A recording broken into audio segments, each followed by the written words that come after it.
question que je dois me poser ou que je peux me poser par rapport à cette loi d'interdépendance.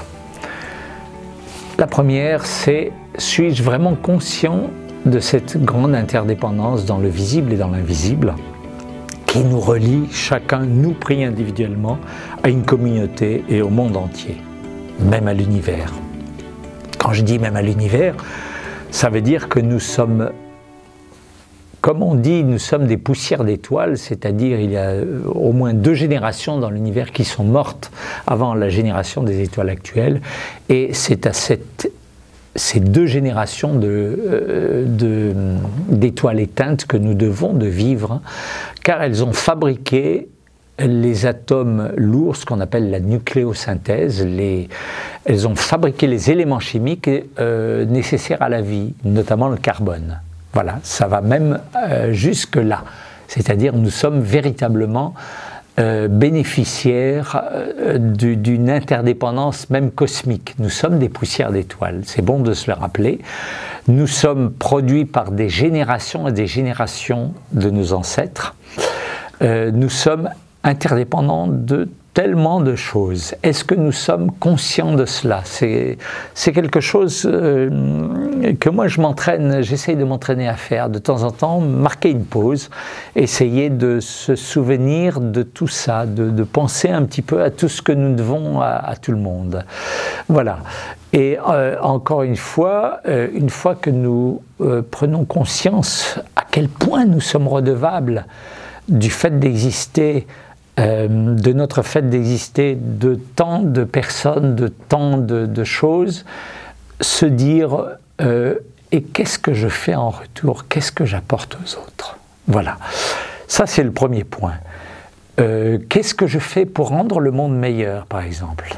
Voilà ce premier point. Le deuxième, c'est me demander si, par rapport à cette notion, cette idée d'interdépendance, je suis, j'allais dire, un canal limpide. Est-ce que je suis clair? Du genre, quelles sont mes pathologies personnelles? Ce que je veux dire par là, c'est que je peux, par exemple, suis-je dépendant, suis-je indépendant, suis-je codépendant, suis-je interdépendant? Voilà, c'est aussi une question à se poser, notamment dans nos relations humaines.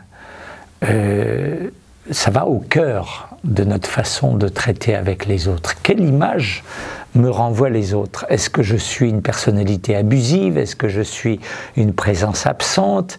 Est-ce que? Voilà, prendre le temps de réfléchir un petit peu à ça. J'avais par rapport à l'interdépendance, j'ai deux petites phrases à vous donner.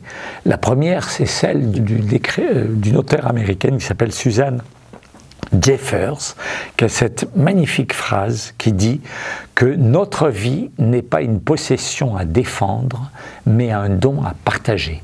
Je répète, c'est vraiment magnifique. Notre vie, ma vie, n'est pas une possession à défendre, mais un don à partager. Voilà, c'est vraiment une phrase qui mérite qu'on s'y arrête. La deuxième, qui ne manque pas d'humour, c'est un proverbe africain qui dit ceci: tout seul on va plus vite, mais ensemble on va plus loin. Ça aussi, c'est plein de vérité. Je la répète encore: tout seul on va plus vite, mais ensemble on va plus loin. Voilà, le bénéfice de l'interdépendance. Alors,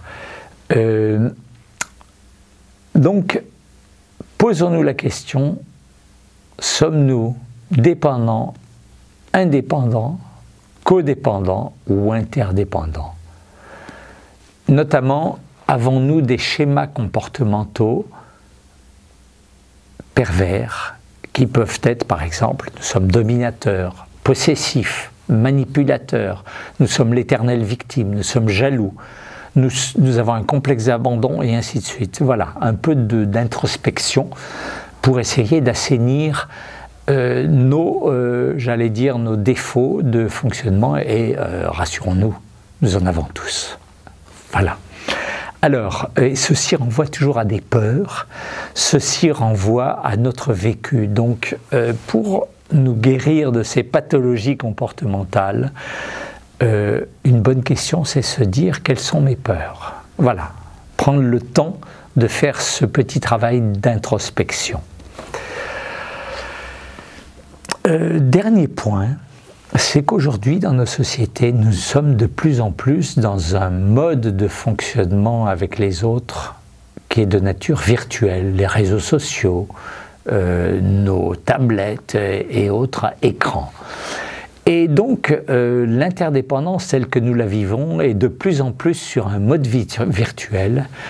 Et la question à se poser, c'est que cela de plus en plus tient lieu de relations humaines. Ce ne sont pas de vraies relations humaines. Et donc je rappelle que peut-être nous devons privilégier les liens sociaux vivants, le contact direct, le temps passé à écouter les autres, le langage non verbal. Voilà. Je ne suis pas sûr que le virtuel soit totalement une bonne chose. Je ne sais pas vers où on va de ce côté-là. Ça demande un petit peu d'y réfléchir. Je me souviens toujours d'avoir observé des groupes, par exemple, de jeunes. Vous les voyez ensemble, sauf que chacun est de son côté en train de pianoter sur sa tablette pour envoyer des messages ou lire d'autres messages. Et on se dit, mais où est le lien social ? Voilà, c'est juste une interrogation. Merci.